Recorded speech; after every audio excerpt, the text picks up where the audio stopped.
claro, eu fui fazer o dever de casa, esse é meu trabalho aqui, e eu, né, tomei o engove antes e o engove depois, e fui ler a maldita decisão, né? Ossos do ofício. E eu percebi uma coisa muito curiosa, e eu já vou falar para vocês o que eu percebi. Vocês estão só ouvindo esse lance de violação de tornozeleira, né? Ah, mas ele quebrou a tornozeleira, então ele pediu, pererê, parará, pão duro. A gente só ouve falar disso. Daqui a pouco eu vou falar disso também, claro. Vou falar disso também, óbvio. Mas uma coisa me chamou muito a atenção nessa decisão do Moraes. Ele mal mencionou a tal violação da tornozeleira. Vocês sabiam disso? Vocês vão ver isso aqui hoje. Segura aí. Segura aí que vocês não precisam acreditar em mim. Vocês vão ver, porque eu vou mostrar. Certo? O Moraes falou desse negócio de tornozeleira assim, en passant, rapidamente. Toda a decisão, são 17 páginas, toda a decisão do Moraes foi construída com base no risco de fuga pela vigília. Isso não é estranho. Eu vou mostrar para vocês. Na página 7 da decisão, ele começa a mencionar os fatos novos. Tudo que vem antes da página 7 é só um relatório do que aconteceu antes, dos fatos antigos. A partir da página 7, ele começa a mencionar os fatos novos trazidos pela PF, que são a vigília, ele fala na página 7, a vigília e a vinda do Ramagem para os Estados Unidos, essa mencionada na página 10. Vamos só ver aqui rapidinho alguns trechinhos da decisão. Ó, essa aqui é a página 7. Ó, vê lá, é o relatório descido, lá no meio. Ó, lá embaixo, dos fatos novos. Então, ele começa a falar dos fatos novos apenas aqui, olha, lá embaixo, na página 7. Então, ele diz que, naquele dia, a Diretoria de Inteligência Policial identificou acontecimentos com potencial de prejudicar o cumprimento das medidas judiciais. A informação da Polícia Judiciária identificou que teria sido convocada para o dia 22 de novembro uma vigília em prol de Jair Bolsonaro nas proximidades da residência dele. É isso que está dizendo na página 7. Aí vai falando disso, só da vigília. E continua falando. Aí lá na página 10, ele ainda continua falando da vigília. Ó, pulei aqui para a página 10. Tá? As outras páginas que eu não citei continuam falando da vigília. Depois é só vocês baixarem lá, tem no Google a decisão. Aí tem aqui. Aí ele bota, além disso, a Polícia Federal também trouxe ao juízo informações de que o condenado na mesma ação penal, Alexandre Ramagem, evadiu-se do país com a finalidade de se furtar à aplicação da lei penal, estando atualmente na cidade de Miami, nos Estados Unidos. Então, aqui ele está falando de vigília e vinda de Ramagem para os Estados Unidos. E depois, ó, lá no final da página 10, ele continua falando, o filho do réu, senador Flávio Bolsonaro, publicou vídeo convocando para vigília pela saúde de Bolsonaro, pela liberdade no Brasil. Não está falando nada de tornozeleira por enquanto, certo? Já estou na página 10. Lembrem que a decisão tem 17 páginas, eu estou na 10. Tá? Até agora, nada de tornozeleira. Vamos prosseguir aqui, nada de tornozeleira. Aí, nas páginas 11 e 12, essas que eu botei aí, ó, página 12, não, na verdade 12 e 13.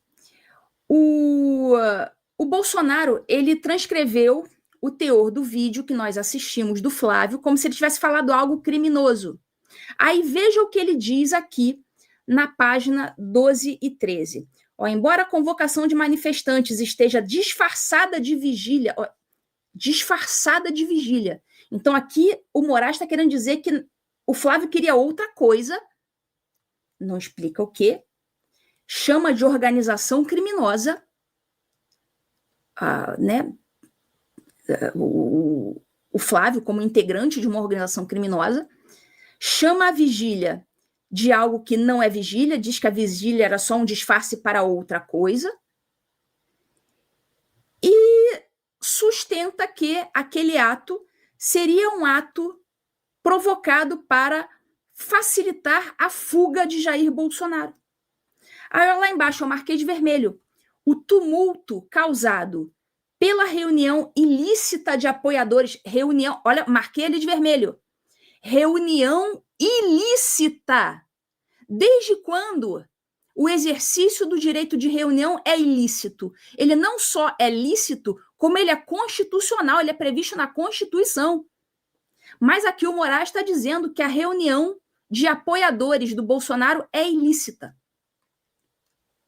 Então, o tumulto causado pela reunião ilícita de apoiadores do réu condenado tem alta possibilidade de colocar em risco a prisão domiciliar imposta e a efetividade das medidas cautelares. Mas como que vai colocar em risco se o sujeito já está preso, porque prisão domiciliar é prisão, e ele não só está preso, ele está preso com altíssima vigilância na casa dele. Lembre, inclusive, eu lembro muito bem que eu li a reportagem dizendo que até os carros que entravam e saíam da residência dele eram revistados para saber se ele não está lá escondido no porta-malas fugindo. Então, simplesmente é impossível o Bolsonaro fugir nessas condições. Ele nem precisava estar de tornozeleira, porque a casa dele já é vigiada 24 horas por dia. Então, olha, ele falou que essa reunião de apoiadores é ilícita e falou que esse tumulto, chama a vigília de tumulto, esse tumulto seria um facilitador de eventual tentativa de fuga do réu. Então, aqui, o que o Alexandre de Moraes está querendo dizer? É como se o Bolsonaro, lá dentro da casa dele, preso com tornozeleira, diante de uma multidão em frente à casa dele, é como se ele fosse colocar uma peruca, né? Chega a ser ridículo. É ridículo. É como se o Bolsonaro fosse botar uma peruca loura, aquela máscara de óculos, nariz e bigode, sabe aquela máscara que a gente usava quando era criança? Óculos, nariz e bigode, peruca, e vai sair ali fingindo que não é o Bolsonaro. Vai sair disfarçado no meio da multidão e vai se pirulitar. E em nenhum momento o Moraes levantou a hipótese de que ele poderia ter feito isso até ontem, até outro dia que ele estava solto. Por que ele não fez?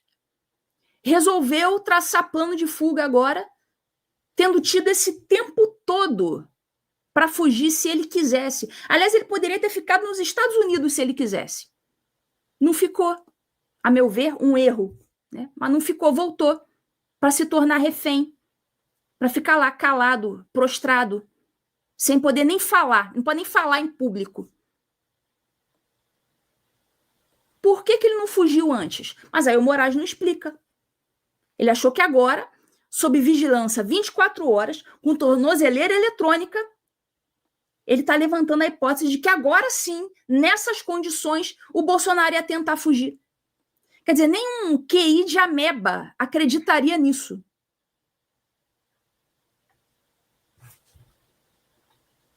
Mas, enfim.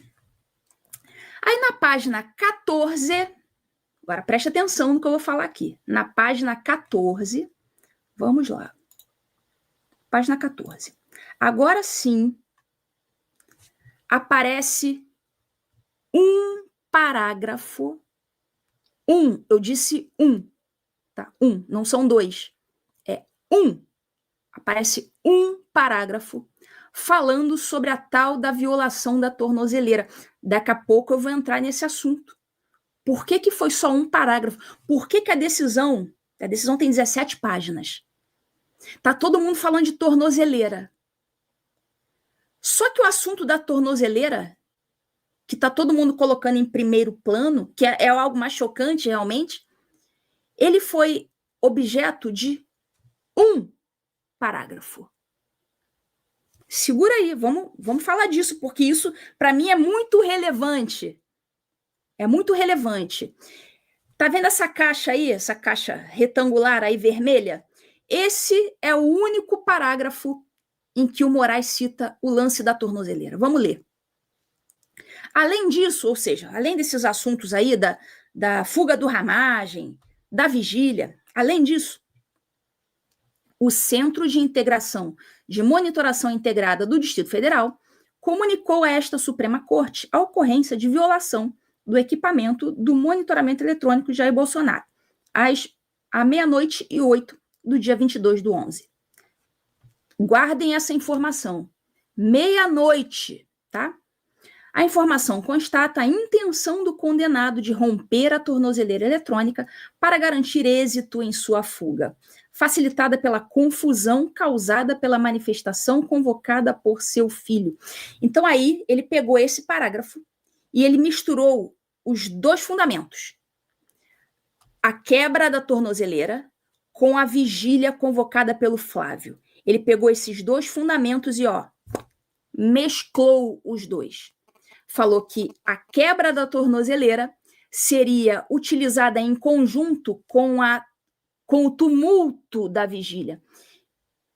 E, quebrando a tornozeleira, ele se embrenharia ali no meio da multidão, colocaria ali uma peruca rosa, né, uma máscara de Covid, uma máscara de carnaval, sairia no meio da galera e empreenderia fuga.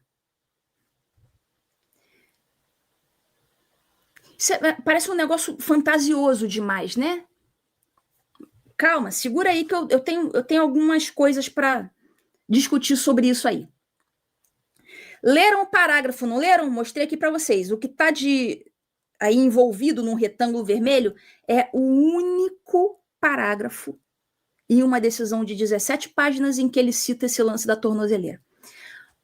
Aí logo depois, você vê que eu sublinhei ali algumas coisas, ele já muda de assunto de novo. Ele não fica nesse assunto da tornozeleira. Ele já muda de assunto. Logo em seguida, o Moraes ele cita a fuga do Ramagem e da Carla Zambelli. Fala, não bastassem os gravíssimos indícios da eventual tentativa de fuga, acima mencionados, é importante destacar que o co-réu Ramagem e sua aliada política Carla Zambelli, ambos condenados por essa Suprema Corte, o filho do réu Eduardo Bolsonaro, denunciado pela PGR, também se valeram da estratégia de evasão do território nacional com o objetivo de se furtar a aplicação da lei penal. Então ele está justificando também, né, como um dos argumentos para a prisão do Bolsonaro, atos de terceiros. Por que a Carla Zambelli foi para a Itália? Por que o Alexandre Ramagem foi para os Estados Unidos? Por que o Eduardo foi para os Estados Unidos? Ele está colocando isso também como um fundamento da prisão. Se isso não fosse fundamento da prisão, ele não colocaria na decisão, não é verdade? Se colocou na decisão, é porque está usando como fundamento atos de terceiros, o que é um absurdo, né? Mas foi isso que ele fez.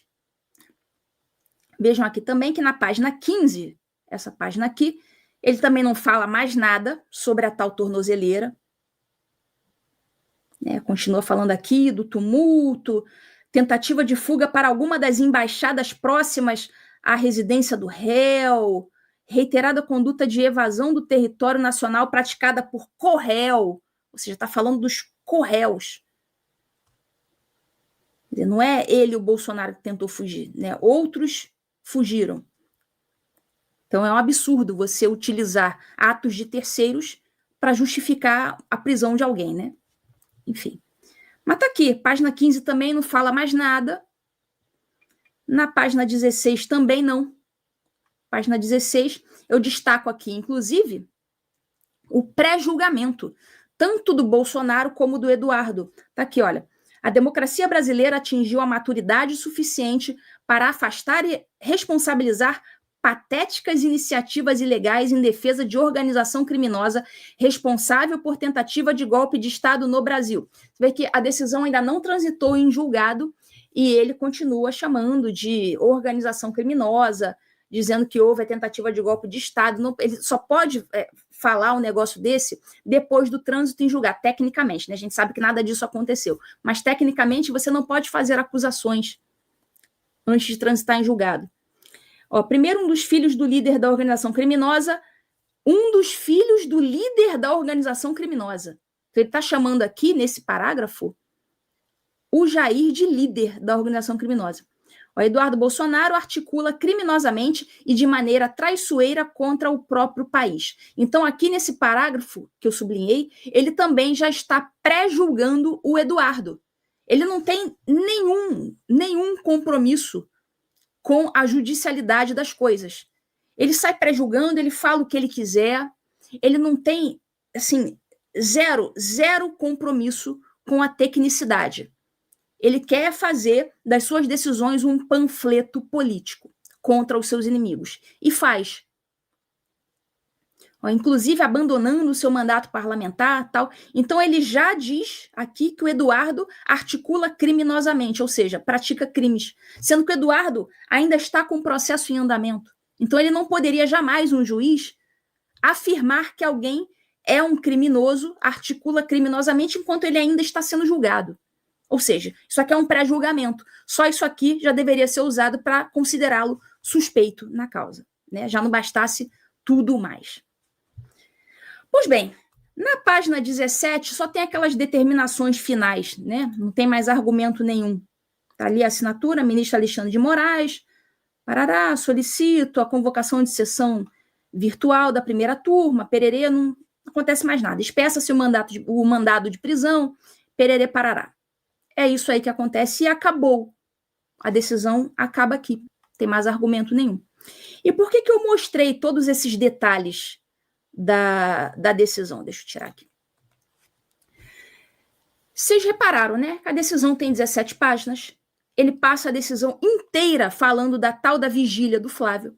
E ele coloca só um parágrafo pequeno lá no meio, misturado, sobre a tornozeleira. Não deveria ser o contrário? Um fundamento como esse, de violação de tornozeleira, devia ser o sonho de consumo de um Moraes da vida. Vocês não acham? O normal, vê se vocês concordam, o normal não seria ele fazer um escarcéu com esse lance de tornozeleira? Passar a decisão inteira falando de tornozeleira? Por que vocês acham que o Moraes colocou apenas um parágrafo e logo depois mudou de assunto, começou a falar da Carla Zambelli e do Ramagem? Por que vocês acham?